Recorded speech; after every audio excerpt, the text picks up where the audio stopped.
मांगो, हिंदुस्तान पे बोझा क्यों बने हुए हो? जाओ ना वहीं पे, जाओ वहां पे पाकिस्तान के पास जाकर के वहीं रहो। क्यों हिंदुस्तान पे बोझा बने हुए हो?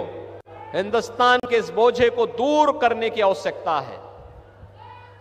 बहनों और भाइयों, 60 करोड़ लोग आयुष्मान भारत में 5 लाख रुपए की स्वास्थ्य बीमा प्रतिवर्ष प्राप्त कर रहे हैं और गरीब का जनधन अकाउंट खुल गया है।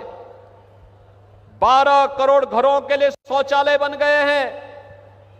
4 करोड़ गरीबों के मकान बन गए हैं। और मोदी जी ने कहा है कि 70 वर्ष से ऊपर का हर सीनियर सिटीजन चुनाव के बाद प्रतिवर्ष 5 लाख रुपए की स्वास्थ्य बीमा का, आयुष्मान भारत की सुविधा का लाभ प्राप्त करेगा।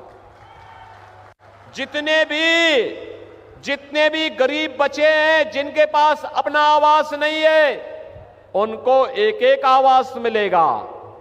यहां पे तो सुरक्षा भी है, सम्मान भी है, यहां पे विकास भी है, गरीब कल्याण भी है और विरासत का भी सम्मान है। अयोध्या में रामलला का भव्य मंदिर भी बन गया है। काशी में काशी विश्वनाथ का मंदिर बन गया है। याद करिए, महाराष्ट्र और उत्तर प्रदेश का संबंध तो ये चोली दामन का संबंध है, कोई अलग कर ही नहीं सकता है। याद करिए, छत्रपति शिवाजी महाराज को जब छत्रपति की उपाधि से सम्मानित करना था, उनका अभिषेक करना था, तो काशी के गागा भट्ट महापंडित ही आकर के इसका रस्म को पूरा करने में योगदान दिए थे। आप हमारे काशी में आइए, वहां मराठा घाट मिलेगा।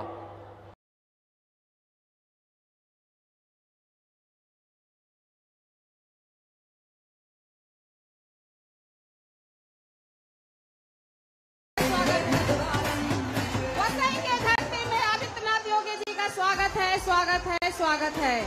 जय श्री राम, जय जय श्री राम। भारत माता की, भारत माता की जय जय जय जय जय शिवाजी। स्वागत के लिए मैं अभी योगी जी के स्वागत जी के लिए मैं जिला के अध्यक्ष महेंद्र पाटिल जी, राजन जी अप्पा और उम्मीदवार जी को आमंत्रित करूंगी कि हमारे योगी जी का स्वागत पुष्प से करें। साथ ही श्रमजीवी। जय श्री राम, जय श्री राम। मोदी जी, योगी जी को जय श्री राम, जय श्री राम, जय श्री राम।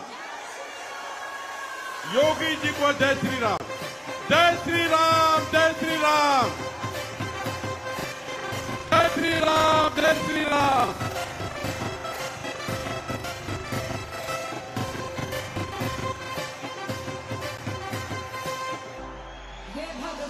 जय श्री राम। अभी दूसरे स्वागत के लिए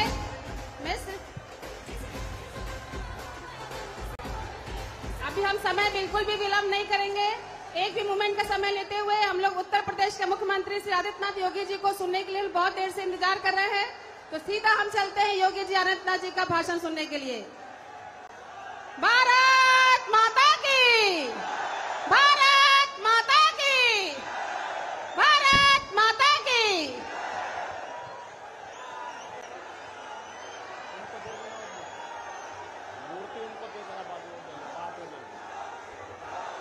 भारत माता की, भारत माता की, भारत माता की। वंदे वंदे वंदे।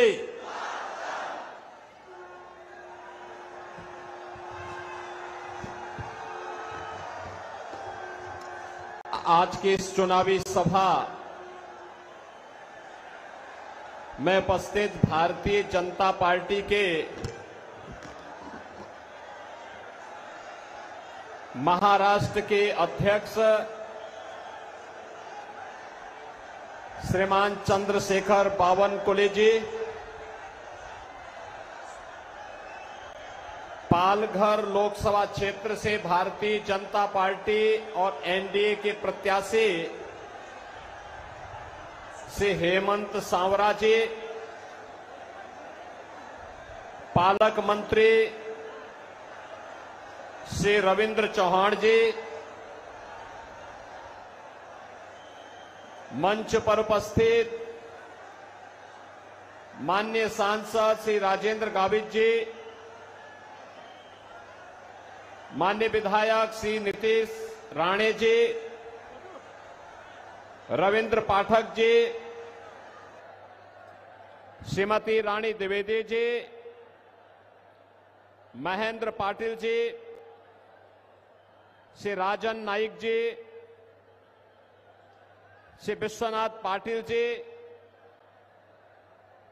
श्री नीलेश तोलड़कर जी, श्रीमती स्नेहा दुबे जी, श्री नंद कुमार पाटिल जी,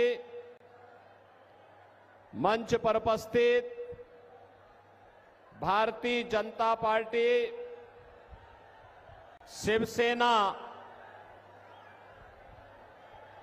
एनसीपी,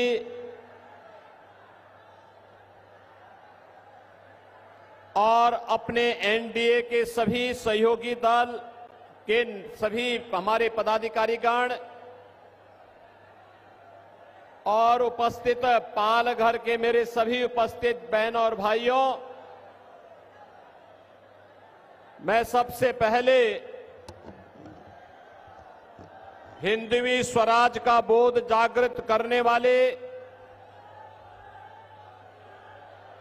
छत्रपति शिवाजी महाराज के पवित्र चरणों से पवित्र हुई इस पावन धरा को, जिसे राघोजी भागरे, श्री कृष्णाजी राव जैसे क्रांतिकारियों ने अपनी क्रांति ज्वाला से पवित्र किया है, इस पुण्य भूमि को कोटि कोटि नमन करते हुए आप सबका मैं हृदय से अभिनंदन करता हूं, स्वागत करता हूं। बहनों और भाइयों, पिछली बार जब मैं आया था तो उस समय मैं शाम को आया था और इस बार मैं आया हूं तो लोकसभा चुनाव में भारतीय जनता पार्टी और एनडीए के प्रत्याशी के लिए तो चंद्रशेखर बावनकुले जी मुझे दोपहर में आपके बीच लेकर के आए हैं। ये चीजें दिखाती हैं कि जब पिछली बार मैं आया था तो कांग्रेस का सूर्य अस्त करने के लिए आया हूं और आज जब दोपहर में आया हूं तो मान के चलिए भारत के अंदर छत्रपति शिवाजी महाराज के द्वारा जिस हिंदवी स्वराज की स्थापना की थी मोदी जी के नेतृत्व में, अब वह बनकर के रहेगा, कोई माई का लाल उसको रोक नहीं पाएगा। आपने अयोध्या में रामलला के भव्य मंदिर के निर्माण कार्यक्रम को देखा होगा, देखा है ना? ये कांग्रेस और इंडी गठबंधन से जुड़े हुए उद्धव जी ठाकरे और पवार साहब ये सब क्या कहते थे? कहते थे कि ये 100 जन्म भी ले लेंगे तब भी मंदिर नहीं बना पाएंगे, बोलते थे ना। एक कांग्रेस और इंडी गठबंधन वाले यही कहते थे कि नहीं हो पाएगा, लेकिन हम लोग तब भी बोलते थे कि रामलला हम आएंगे, सौगंध राम की खाएंगे, मंदिर वहीं, रामलला हम आएंगे, मंदिर वहीं। और जो कहा वो करके दिखा दिया ना। कोई संदेह है क्या? लेकिन इंडी गठबंधन वाले क्या कहते हैं? बहनों और भाइयों, दो बातें खतरनाक इनके मुंह से निकलती हैं। एक तो कहते हैं कि राम मंदिर अगर कांग्रेस गठबंधन की सरकार बनी तो फिर राम मंदिर को क्या करना है ये हम तय करेंगे। हमने कहा भी देखो, रामलला तुम्हें इस लायक छोड़ेंगे ही नहीं कि तुम दिल्ली पहुंच सको। दूसरा इन लोगों के द्वारा हमेशा प्रयास किया गया, ये डराते थे, कहते थे अगर राम मंदिर हिंदुओं के पक्ष में अयोध्या का फैसला आ गया तो दंगे हो जाएंगे, खून की नदियां बह जाएंगी। और बहनों और भाइयों, अयोध्या में माननीय उच्चतम न्यायालय का फैसला राम मंदिर के पक्ष में आया। प्रधानमंत्री जी ने कृपा करके वहां शिलान्यास भी किया, राम मंदिर का निर्माण भी हुआ, रामलला विराजमान भी हुए। कहीं तिनका नहीं हिला। दंगा तो बात बहुत दूर की है। और मैं इन इंडी गठबंधन वालों को भी कहना चाहता हूं, उत्तर प्रदेश में तो पिछले 7 वर्ष में कोई दंगा ही नहीं हुआ। अगर हम लोग रामलला को आप सबके आशीर्वाद से, भारत की जनता के आशीर्वाद से, मोदी जी के नेतृत्व में अयोध्या में विराजमान कर सकते हैं तो बड़े बड़े माफिया और दंगाइयों का राम नाम सत्य है की यात्रा भी निकाल सकते हैं। और ये हुआ है ना, देखो पहले जो बड़े बड़े माफिया वहां पर सत्ता का संचालन करते थे, धमकाते थे, अराजकता फैलाते थे, बेटी और व्यापारी की सुरक्षा के लिए खतरा बने हुए थे, वहां के विकास के बैरियर बने हुए थे, हमने बुलडोजर चला करके एक झटके में उनकी सफाई कर दी है। आज आप देख रहे होंगे उत्तर प्रदेश में सारा अतिक्रमण समाप्त हो गया। अब वहां दंगा का कोई सोचता ही नहीं है। अब तो बहनों और भाइयों, उत्तर प्रदेश में कोई सड़क पे नमाज भी नहीं पढ़ता।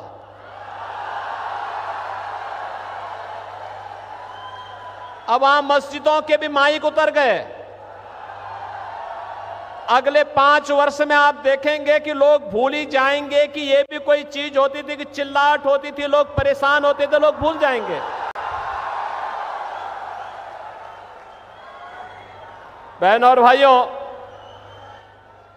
हमें अगर एक भारत श्रेष्ठ भारत बनाना है तो सबकी भावनाओं का सम्मान करना होगा, भारत के महापुरुषों को सम्मान देना होगा, भारत के देवी देवताओं को हर हाल में उनके प्रति आदर का भाव रखना होगा, हर बेटी को पूरी सुरक्षा देना होगा, हर व्यापारी को संरक्षण देना होगा, हर युवा के हाथ को रोजगार देना होगा, हर चेहरे पर खुशहाली लाना होगा। और यही तो छत्रपति शिवाजी महाराज का हिंदवी स्वराज का पाठ है। और यही कार्य तो मोदी जी कर रहे हैं। पिछले 10 वर्ष में हमने बदलते हुए भारत को देखा है। बहनों और भाइयों, ये नया भारत, इस भारत में दुनिया के अंदर भारत का सम्मान बढ़ा है, सीमाएं सुरक्षित हुई हैं, आतंकवाद और नक्सलवाद पर लगाम कसा गया है। और आपने भी देखा है, आतंकवाद और नक्सलवाद तो पूरी तरह नकेल कसाई गया है, लेकिन अगर कहीं पटाखा का भी थोड़ा सा जोर से आवाज हो जाए तो सबसे पहले पाकिस्तान सफाई देता कि मेरा हाथ नहीं है, मेरा हाथ नहीं है, क्योंकि उसे मालूम है ये नया भारत है। छेड़ता नहीं, लेकिन कोई छेड़ता है तो छोड़ता भी। और कांग्रेस की सरकार के समय क्या होता था? आतंकवाद होता था। मुंबई विस्फोट हुए थे, कांग्रेस के लोग क्या कहते थे? यूपीए सरकार कहती थी आतंकवादी सीमा पार के हैं। अरे सीमा पार के हैं तो आपकी मिसाइल कब के लिए है? जैसे मोदी जी ने एयर स्ट्राइक करके सीधे पाकिस्तान के अंदर घुस करके आतंकवाद को पूरी तरह तबाह किया। और अब तो आपने देखा होगा, ब्रिटेन के एक बड़े समाचार पत्र ने यह लिखा कि पाकिस्तान के अंदर पिछले 3 वर्ष के अंदर जितने बड़े दुर्दांत आतंकवादी थे वे एक एक करके मारे गए। और मारने वालों में भारत की एजेंसी का हाथ है। भाई जो हमारा दुश्मन है हम उसकी पूजा थोड़े करेंगे। अरे कोई हमारे लोगों को मारेगा तो हम उसको पूजेंगे नहीं भाई, हम भी तो उसको वही करेंगे जिसका वो हकदार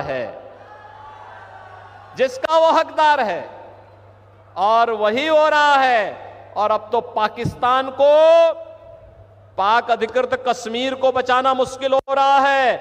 आप देखना, चुनाव के बाद मोदी जी को तीसरी बार प्रधानमंत्री बनने दीजिए, अगले 6 महीने के अंदर आप देखेंगे कि पाक अधिकृत कश्मीर भी भारत का हिस्सा हुआ।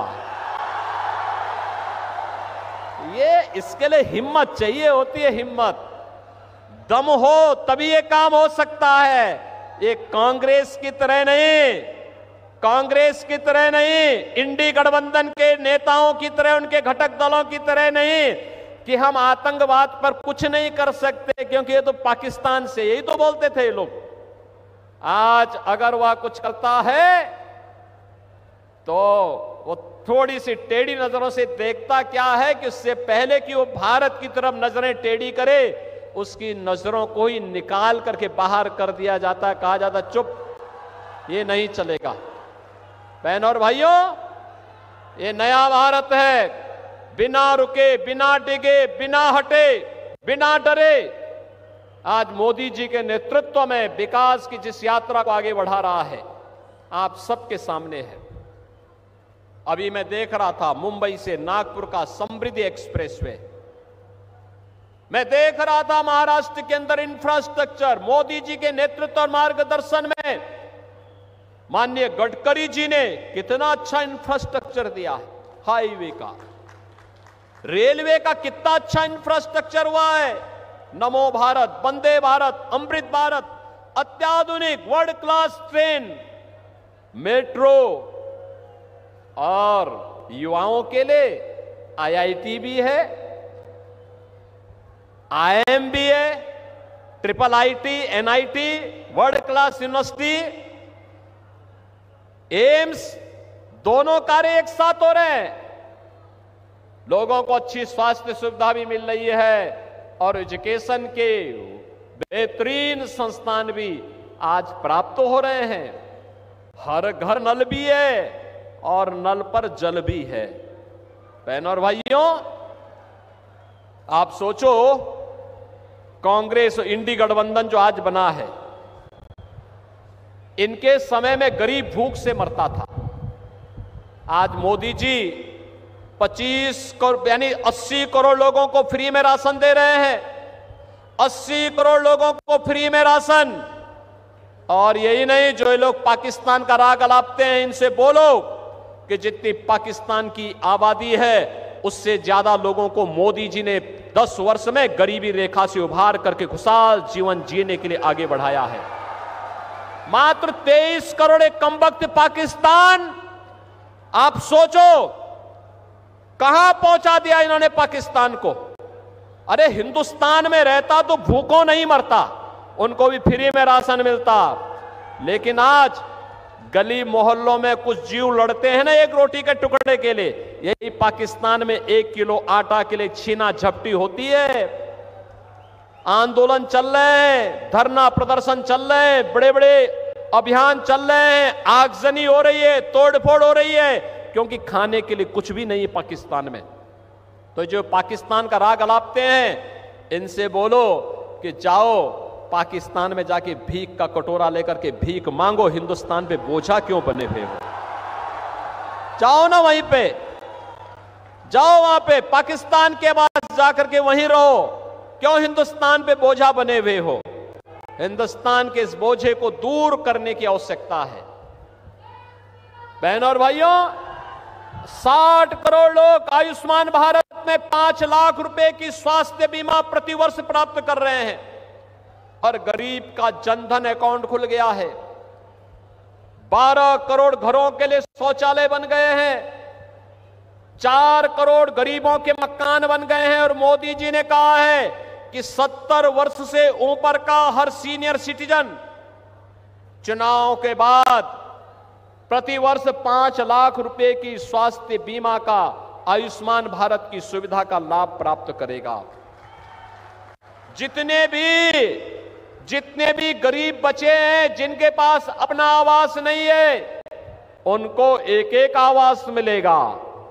यहां पे तो सुरक्षा भी है, सम्मान भी है, यहां पे विकास भी है, गरीब कल्याण भी है और विरासत का भी सम्मान है। अयोध्या में रामलला का भव्य मंदिर भी बन गया है, काशी में काशी विश्वनाथ का मंदिर बन गया है। याद करिए, महाराष्ट्र और उत्तर प्रदेश का संबंध तो ये चोली दामन का संबंध है, कोई अलग कर ही नहीं सकता है।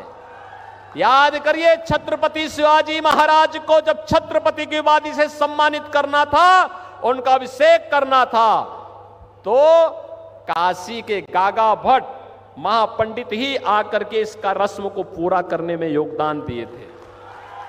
आप हमारे काशी में आइए, वहां मराठा घाट मिलेगा, वहां पर महाराष्ट्र के राजा, और काशी के साथ अयोध्या, और अयोध्या के बाद अब मथुरा की तरफ हम आगे बढ़ रहे हैं।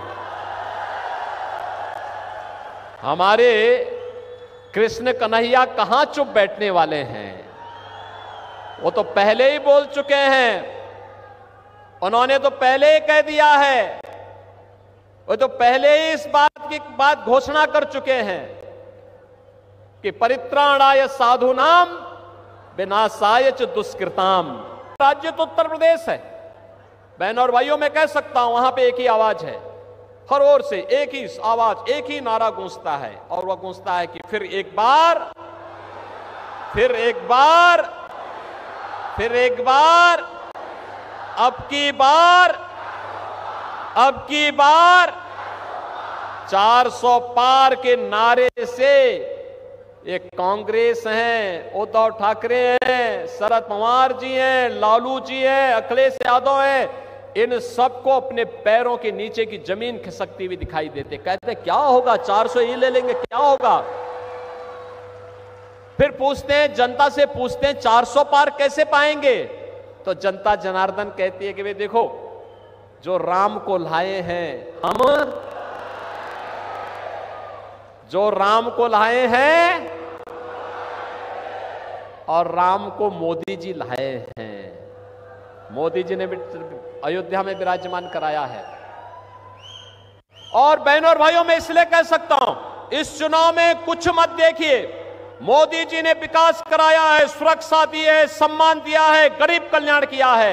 अब ये चुनाव जैसे जैसे कांग्रेस के नेताओं के बयान आ रहे हैं, जैसे जैसे उनके साथ सहयोगी दलों के बयान आ रहे हैं, वैसे वैसे चुनाव राम भक्तों, राम द्रोहियों के बीच में अब सिमटता जा रहा है। अरे मोदी जी ने कहा, क्या बात करते हो भाई, राम हमारे पूर्वज थे, हमारी विरासत है, भारत की आदर्श हैं, कैसी बात करते हैं। अयोध्या में राम मंदिर के निर्माण के लिए मैं क्यों नहीं जाऊंगा। मोदी जी गए, उद्घाटन में मोदी जी गए, 11 दिन का अनुष्ठान रखे और अयोध्या में भगवान राम का भव्य मंदिर का निर्माण किए। बहनों और भाइयों, मैं आप सबसे अपील करूंगा, भारतीय जनता पार्टी अपने सहयोगी दलों के साथ इस चुनावी मैदान में है, जो भारत के हित में है, जो भारत को दुनिया की एक महाताकत बना दे, भारत को एक आत्मनिर्भर और विकसित भारत बना दे, वह कार्य केवल मोदी जी कर सकते हैं। मोदी जी के नेतृत्व में होगा। एक कांग्रेस के साथ जितने भी इनके अगल बगल के चट्टे बट्टे हैं, ये सभी के सभी लोग अब जब इनके पास सारे हथियार समाप्त हो गए हैं, अब ये गाली गलौज पे उतर आए हैं, गुमराह करेंगे, अनलगल प्रलाप करेंगे, झूठी घोषणाएं करेंगे, आपको बहकाने का काम करेंगे। इनके बहकावे में आने की आवश्यकता नहीं। ये वो कांग्रेस नहीं जिस कांग्रेस को हम सोचते हैं जिस कि ये गांधी जी वाली कांग्रेस होगी। नहीं, ये गांधी जी वाली कांग्रेस नहीं है। गांधी जी ने तो 1947 में ही कह दिया था कि कांग्रेस का विसर्जन कर दो। और मैं आज आपसे कहूंगा, ये समय है, यही समय है और सही समय है। कांग्रेस और इंडी गठबंधन को विसर्जन करने का समय है, क्योंकि अब तो रामलला आ ही गए हैं। बहनों और भाइयों, इस नए भारत में विरासत का सम्मान होगा। देखिए, मोदी जी विरासत के सम्मान की बात करते हैं और कांग्रेस के लोग क्या कहते हैं, इंडी गठबंधन वाले कहते हैं हम विरासत टैक्स लगाएंगे। अरे मेहनत आपके बाप दादा करेंगे, आपके ग्रैंडफादर ने, आपके फादर ने प्रॉपर्टी बनाई, अब ये इसका एक्सरे करवाएंगे, सर्वे करवा करके फिर इसमें से आधी प्रॉपर्टी पे कब्जा करेंगे, फिर उसको मुसलमानों को आवंटित करेंगे।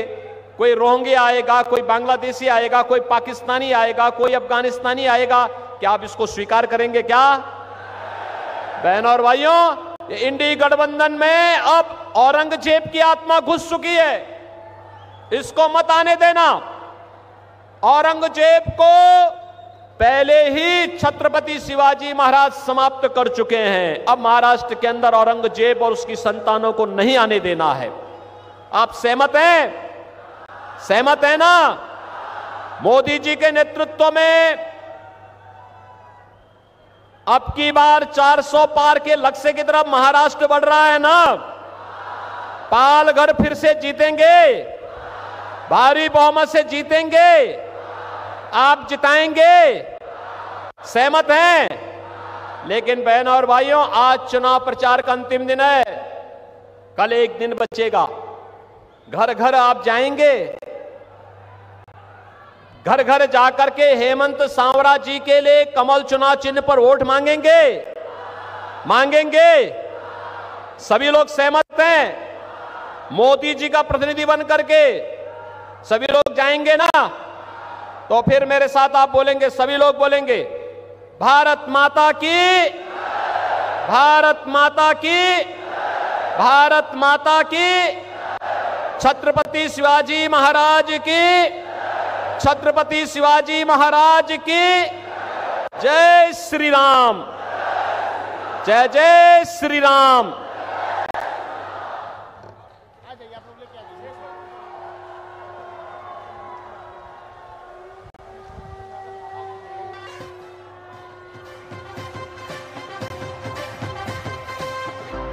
ये भगवान,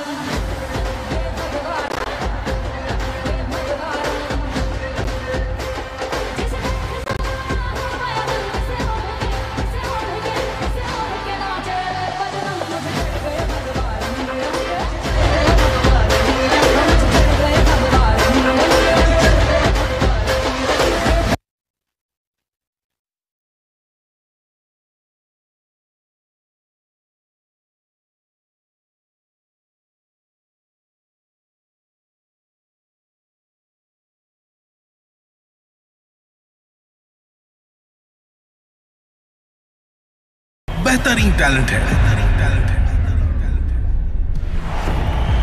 ग्रेट टैलेंट। टैलेंट चमकता है स्वेट से, और गेटोरेड हेल्प करता है स्वेट में लूज हुए इलेक्ट्रोलाइट्स और फ्लूइड्स को रिप्लेस करने में।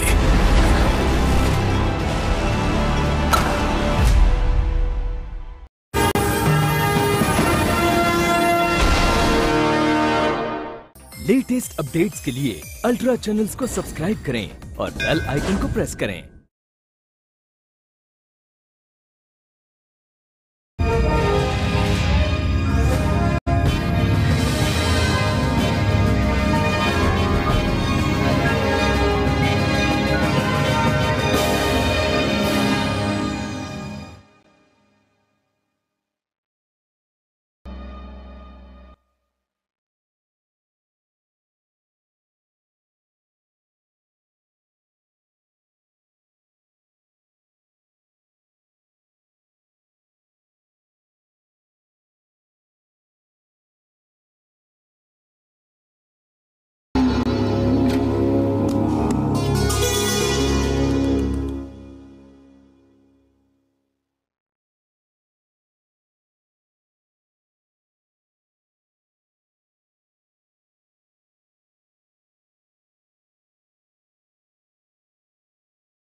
अरे आओ ना नीचे। तू आने दो, आने।